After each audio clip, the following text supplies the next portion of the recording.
Hello everybody, welcome to Finance with JCL. And the reason that I'm looking at it in particular is one of my viewers has requested an update following the earnings report. So thank you very much for getting in touch and requesting that. I'd like to extend an invitation to everyone watching. If you want anything in particular reviewed or you've got any questions, please do leave some comments. I do try and read all of them. Okay, so let's have a look at Bank OZK. Now, the context is that it is in my portfolio, so I should disclose that, and also that I'm not a financial advisor, so do your own research before you make decisions. So I'm looking at this with the hat on of it's in my portfolio. Do I want to sell it? Or in actual fact, do I want to top up and buy more? So let's have a look. I'll start off with my old favourite, Morningstar. You can see here on the right hand side of the screen the section called TTM, which is trailing at 12 months. You can see that revenue reported in the most recent period, that is the highest that they've ever had. So we are now looking at 1 billion in revenue. It's been quite steady for the last few years. And the net income there of 428 million, so that's a massive percentage, 42% of the revenue. And that looks like it's the highest amount again that's been recorded in the last 10 years. And that takes the earnings per share to 331. One of the things I like about the stock is the dividend record. We're looking at 18 cents to the dollar in 2011. You can see that's gone up consistently every year. We're now at 109. The payout ratio is 33%. So that means there is a bit more room to increase that dividend based on the current performance.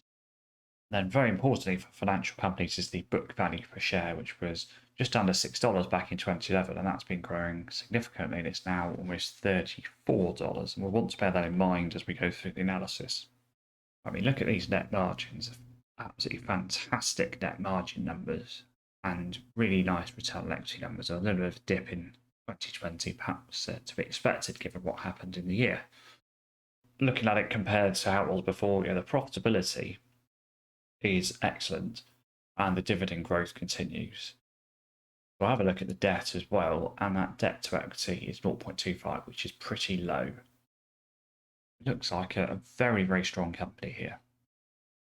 Okay, next bit of information. So look at Simply Wall Street, which is quite good for kind of a bit of logic testing. They're very strong here on their health and dividend and their past section, and that's kind of expected based on what we saw Morningstar. So strong company with a low chance of failure, with good dividend and a good track record. Now, Simply Wall Street are suggesting significantly undervalued, 42%, even based on the current price of $44. Balance sheet, that's a low amount of debt, so that's pleasing. And then we come to the management. So the thing I really like about this company's CEO, he's been there 42 years. And he's not paid an astronomical salary like some of these guys are. It's still big, but you see some people with $50 or $100 million salaries. He's being very reasonable with good stewardship of the company. And he actually still owns over 4%, so that is $250 million almost. So he has got skin in the game, and a much larger skin in the game than his salary. This makes me think that the bank is in good hands. And the CFO also has been in post for 10 years, so it's a really experienced top team that understands the company. Now, what is interesting is the insider transaction. So the CEO has sold roughly the current price at $1 million worth of shares. So I'm not too worried about that because he does still have many, many times more shares than what he sold there. Then we can see here, the insiders still have over 5% of the company, most of which 4%, also of that is the CEO. So there's no alarm bells there based on the latest information for me. So if I look at the Yahoo information, so trading PE13, forward PE13. So they're relatively low compared to a lot of companies in the market, although it does tend to be lower for banks. Kind of the rule of thumb I like to use for these kind of companies is kind of a bit like one of the Peter Lynch rules. If your PE is 13 here, probably want to be growing at around about 13% a year to justify that rating. We'll check that in a moment to see the future projections. But also what draws attention to the price to book, which is 1.3. So I think with OZK, anytime it gets around 1, which I think we saw was $34 earlier, there's a good, I think there's a good argument to buy. It might not be undervalued based on its assets, but if the growth that has happened before continues and the dividend growth continues, I think price to book around 1 is a good buy point. And we can see here the dividend position is about 2.5%, so it's not earth shattering, but as we saw, it has been growing considerably. And they do have 2.2 billion of cash on the balance sheet, which is quite interesting. $17 of cash per share. And you can see the overall valuations in that 5 billion range. So they have got a big proportion of cash on that balance sheet. Even if you took the debt off, you're still looking at 1.1 billion of net cash, you might call it, which is round about, let's say, 20% of their market cap. So you actually, there's a little bit of a bonus there with all that cash. Okay, so that's quite interesting. Let's have a look at the price chart. No, last 2 years, for the virus situation, they're around about 30. Went all the way down to 15, and I wish I knew about this company then, because that would have been loading up the truck. I only bought at 15, you're at 45 now, so that's 3 times bigger. Yeah, and since kind of autumn last year, when they were in the low 20s, it's just been pretty much on an upward trend, and we're now at 44. So it's had a very nice run. If we go back a bit further, if you were looking at it back in before the last financial crisis, price there went down to about 4. Long term, this has been a great, perhaps not necessarily in the last 5 years, but you can see it went all the way up to mid 50s. Very long term, this has been a great return. If anyone bought shares 20 years ago, you were at $1 there. Look, you're now 44x, and you might say it's inverted commas, it's just a bank. It's amazing if you pick and find the right companies and hold them for a long time, you can make bank, as they say. So we look at the analysis, and we've got 10 analysts, and we can see from those analysts that the next 5 years is estimated to grow at 12% a year. It was 16% for the previous year, so it's dropped a little bit, but that's still double digits is still very good. With the PE of 13, I said I wanted to be growing around about 13% a year. So with the prediction of 12%, I am happy with that.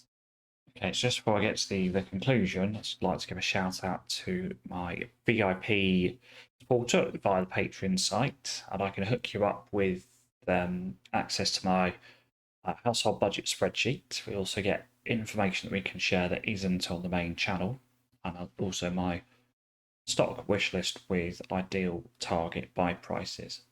So all of that's on the Patreon site, so you're very welcome to have a look at that. And if you'd like to consider joining, I very much appreciate it. It certainly helps me out. If we think about a suitable conclusion, for me, it's definitely not a sell. I think there is further upside. And actually, what will happen as the interest rates in the US go up, the profitability of the bank will potentially increase as well. That would be a good thing for them. Now, they're not forecast probably to go up this year. It's certainly something that could happen in the longer term, particularly if inflation increases as many think that it will. But we're looking at someone here that's got outstanding net margins over a period of 10 years, dividend growing with room to safely grow, low debt. So it's definitely not a sell. So I'll definitely be holding what I've got, and it is my largest individual stock position. And I guess the other question is it time to buy more? I don't think it is time to buy more at the current price. I think the upside is less than 100% off the current price. I think probably what I'd do is if it went down to kind of mid 30s, I would start to think about adding more. I'd look at it in a bit more detail then. And if it ever went down to 30 again, then I'll definitely be adding quite a bit more. So that's my opinion on Bank OZK. I encourage you to perhaps leave a comment below if you have a differing opinion.